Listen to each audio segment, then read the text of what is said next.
ہے اور جو بچے آج کا ریسرچ کر رہے ہیں ان کے لیے وہ بڑا مشکل پیدا کر رہا ہے کہ کربلا میں شمر ملعون نے عاشور میں ابن زیاد کی طرف سے ایک امان نامہ دیا تھا، اور وہ امان نامہ تھا حضرت عباس اور حضرت عباس کے بھائیوں کے لیے، اور اس امان نامے کی وجہ یہ تھی کہ شمر جو ہے اس کا تعلق حضرت عباس کی والدہ کے قبیلے سے تھا۔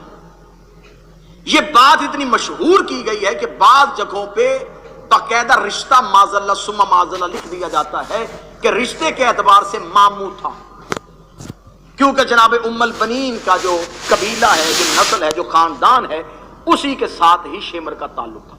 پوری ذمہ داری کے ساتھ، مکمل منبر کی خطیبانہ دیانتداری کے ساتھ، شمر کا تعلق بنی کلب سے تھا، عباس مولا کی ماں کا تعلق بنی کلاب سے تھا۔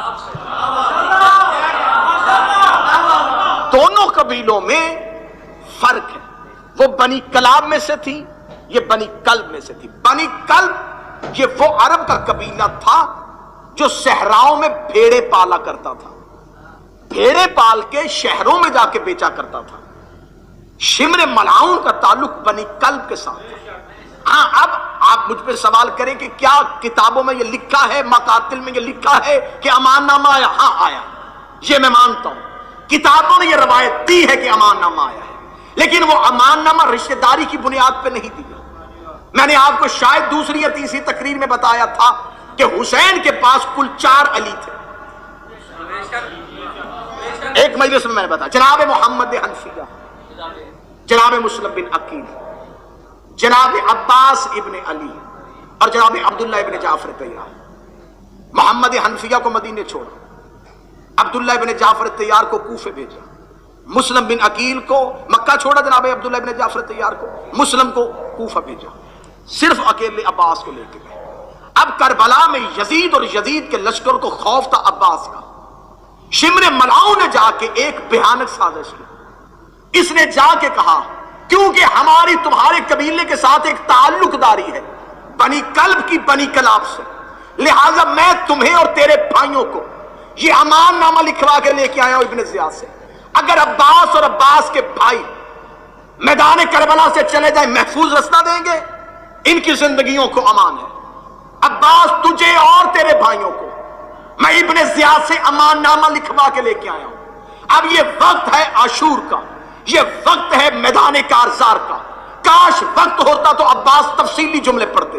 حسین نے کہا عباس اس کا جواب دے۔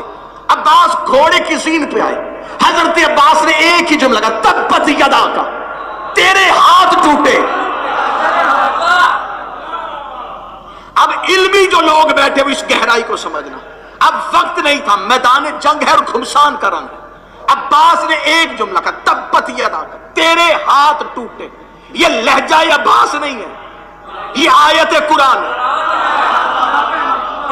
کس کے لیے آئی تھی؟ ابو لہب کے لیے، تبت یدا ابی لہب، اے ابو لہب تیرے ہاتھ ٹوٹے۔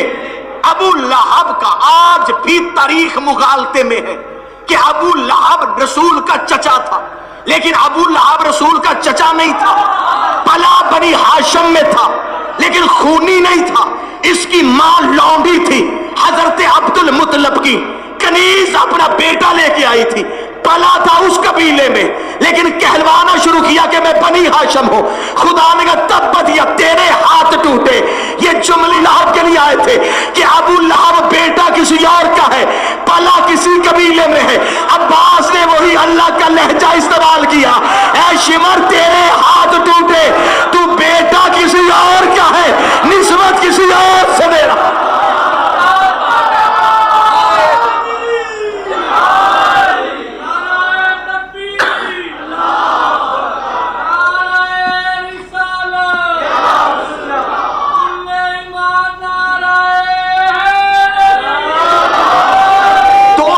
چیزیں ایسی ہیں کربلا کے جن کی وضاحتیں بڑی ضروری ہیں۔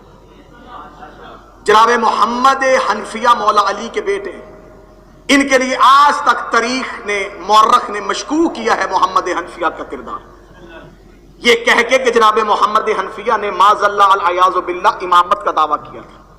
محمد حنفیہ نے دعویٰ امامت نے کیا۔ ہاں یہ ہے کہ کچھ لوگوں نے محمد حنفیہ کو امام کہا تھا۔ اس فرقے کو فرقہ کیسانیہ کہا جاتا ہے۔ اس کے اثرات دنیا میں ختم ہو چکے، لیکن آذربائیجان اور مصر میں کہیں کہیں اس فرقے کے لوگ اب بھی پائے جاتے ہیں۔ ان فرقے والوں کے پاس دلیل کیا تھی؟ متوجہ ہیں بات کی جائے؟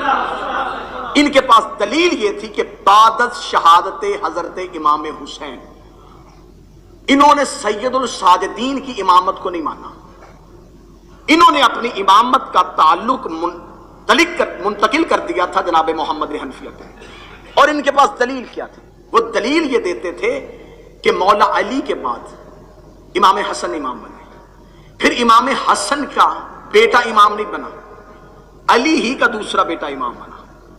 تو اب اگر حسین شہید ہو گئے ہیں تو جیسے امامت نسل حسن میں نہیں گئی تو اب یہ نسل حسین میں بھی نہیں جائے گی، یہ نسل علی ہی میں رہے گی۔ تو لہٰذا اگر علی کا بیٹا زندہ کوئی موجود ہے تو امام علی کا بیٹا ہوگا۔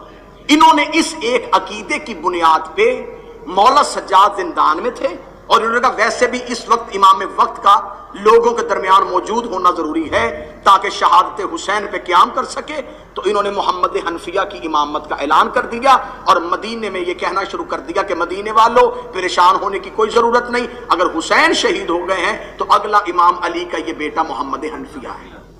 اب یہاں پر محمد حنفیہ خاموش رہے، اس خاموشی کو مورخ نے مشکوک کر دیا۔ مورخ یہ کہتا ہے کہ اگر محمد حنفیہ اس امامت پہ راضی نہیں تھے تو وہ خاموش کیوں رہے؟ اب ہمیں اس سوال کا جواب ڈھونڈنے کے لیے اس دور میں جانا پڑے گا۔ بہت سے واقعات ایسے ہوتے ہیں جس کا جواب اس دور میں ہی مل سکتا ہے، اس ماحول میں نہیں مل سکتا، اس ماحول میں جانا پڑے گا۔ جب ہم اس ماحول میں گئے تو ایک بہترین جواب ملا۔ جب جناب محمد حنفیہ کے لیے ان لوگوں نے امامت کا اعلان کیا تھا، اس وقت سید الساجدین شام کے زندان میں تھے اور دمشق میں ایک سازش کر لی گئی تھی کہ قتل حسین کے بعد آنے والا امام یہ سجاد اور اس کے بعد آنے والا امام محمد پاک کریں، دونوں باپ اور بیٹا کو شام کے زندان میں قید کرو، اس قید کو اتنا طولانی کرو، اتنا لمبا کرو کہ نسل امامت یہیں پہ ختم ہو جائے۔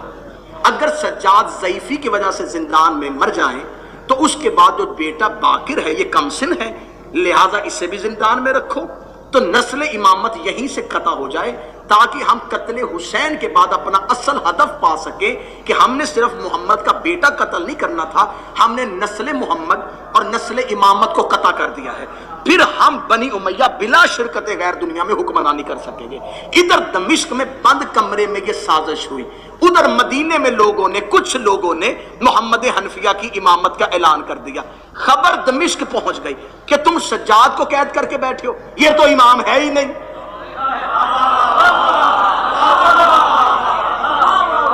آپ کو یاد ہے کہ اللہ نے غار کے باہر ایک مکڑی سے جالا بنوا دیا تھا، وہ کیا مکڑی کا جالا محمد سے زیادہ طاقتور تھا؟ کیا نبی اپنی حفاظت نہ کر سکے اور مکڑی کے نہیں، اللہ نے تدبیر کی تھی کہ مکڑی کا جالا دے کے پلٹ جائیں کہ یہاں کون کیسے آ سکتا ہے، یہاں تو مکڑی نے جالا بنا ہوا ہے اور کبوتری نے انڈے دیے ہوئے ہیں، لہذا لوگ واپس چلے جائیں۔ اللہ تدبیر کرتا ہے۔ ادھر انہوں نے قتل سجاد کا پروگرام بنایا، ادھر پتا چلا کہ سجاد تو امام ہی نہیں ہے، اگلا امام تو محمد حنفیہ ہے۔ میں اس پوری تاریخ کو اگر ایک جملے میں جلدی بند کرنا چاہوں تو ایسے بند کروں گا، اللہ ہر دور میں ایک حجت کو بچانے کے لیے ایک ابو طالب ضرور رکھتا ہے۔ محمد حنفیہ اس دور کا،